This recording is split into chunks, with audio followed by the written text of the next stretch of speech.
All right, guys, welcome back to the Art of Whiskey. We got my man Michael King back in the house, y'all, and he brought some special stuff here for us. And also brought something extra on the side that was very delicious too. We already tried that, but we'll talk about that in another video. But Michael, what did you bring for us today? Kind of give us a little light breakdown, and then we'll go and jump right into all of these, all right? Yeah, so my whiskey collection is a bit of an explorer's collection where I really try to find things that are a bit off the beaten path, that are still good quality, you know, great whiskey, but not necessarily something that you would think of when you're walking through the liquor store or might not even have heard of. So there's a non-distilling producer called Two Soul Spirits, and they do a really great job of working with these craft distilleries around the U.S., and they find these really great barrels at these distilleries, and they bottle them and sell them under the Two Souls brand. And so that's where 3 of the bottles are from. This one here is from, I think, Black Forest Spirits, which I think is in North Dakota.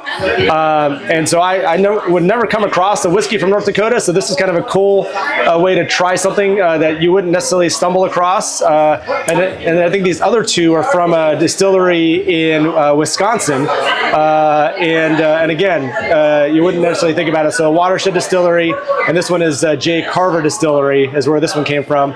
And the last bottle I brought is from a distillery called Driftless Glen, and they've been really kind of making some interesting stuff. So the bottle there is a barrel pick from Take, or Jay West, who runs the Reddit Bourbon Club, and so he picked this barrel, and again, really great palate. So it's a way to try something that, again, I wouldn't probably chase after a Driftless Glen bottle. And so that's what I brought with me today. Excellent. So yeah, I noticed even just looking at the labels here. So you guys, it says like South Dakota, it says Ohio, it says Minnesota, but then also on the left side of it, it says bottled by Yahara Bay Distillers in Fitchburg, Wisconsin. So these are based out of Wisconsin, but they're blended with other distilleries from other places, correct? Yeah. So they're getting these barrels from these distilleries, these small, craft distilleries that probably wouldn't get this kind of national presence. Yeah. And Two Souls is really about kind of bringing these things to market, and so it's a great way to try stuff that you probably otherwise wouldn't get to try if you didn't find this.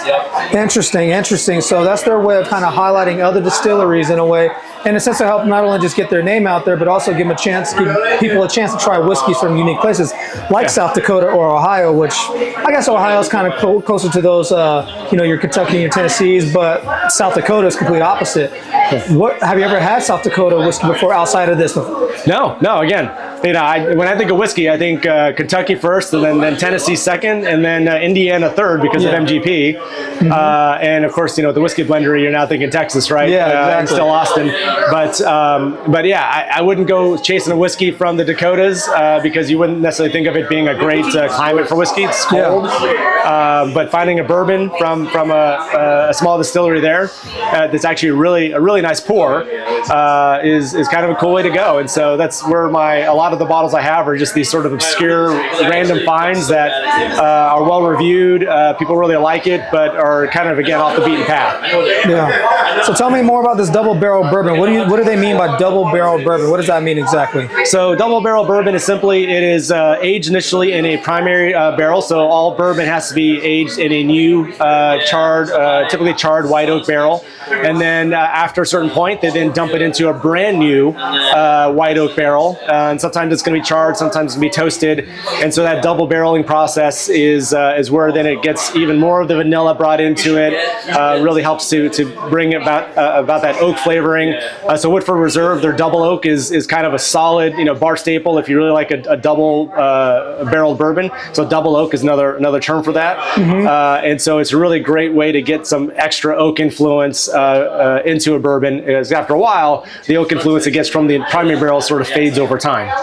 Gotcha. So more about this Driftless Glen here. Kind of tell them about this, and what do you know about this specifically? And have you ever tried this? I know it's about to be. I have. I don't think I've tried it. I think I opened it and poured a sample for someone else. Just too many open bottles at home, and just trying to get around to them. That's why I bring them to tonight, because then I will try it here tonight with everyone else. And this was part of the Reddit Bourbon Club. So Jay West, or Take as he goes by, picked this barrel barrel and thought it was something particularly good because he puts his name on all of his picks. And so if anything's not going to be good, he's not going to buy it. He's not going to push it out there to the Reddit community, because as you know, the internet, especially a social media site, you will get thrashed if you are getting people stuff that isn't good. So so he's got a really good palate. Everyone uses his rating scale when they rate things on Reddit. And so he found this barrel over at Driftless Glen, and it's, I think, about 5-year bourbon. And so yeah, it's a single barrel that's aged 5 years, and actually no, this one, it says aged 5 years on the top, but it's actually 8.5 years, so it's a little bit older. Interesting, yeah, because it does say 5 years right there, age 5, but it says, so why I guess the misconception there between the two? So it's weird. Some brands don't like printing extra labels, and so you'll find that they'll just use this label. So one that's really famous for doing it is Dickel. So if you get a Dickel 15, it'll be a 15 on the label, but there's a good chance what's in the bottle could be 16, 17, 18 years old, and it's only when you actually get the barrel information do you actually know the age of that whiskey. So Dickel's one where they do that. Another distiller is just, why have all these random age statement labels out there when you can just put in a little spot on the bottom with the actual ages and just use the core label. Gotcha. And then I noticed the proof on all of these too are all over 120. I mean, we're talking 124.32, 128.5, 128, and even 125. And and they're all from Wisconsin too. Are all Wisconsin, bourbons and whiskeys, are they all high proof like that? And do you know why? Especially when you think about, this is South Dakota, right? Is where this was at. And then where was this? This one here is Ohio.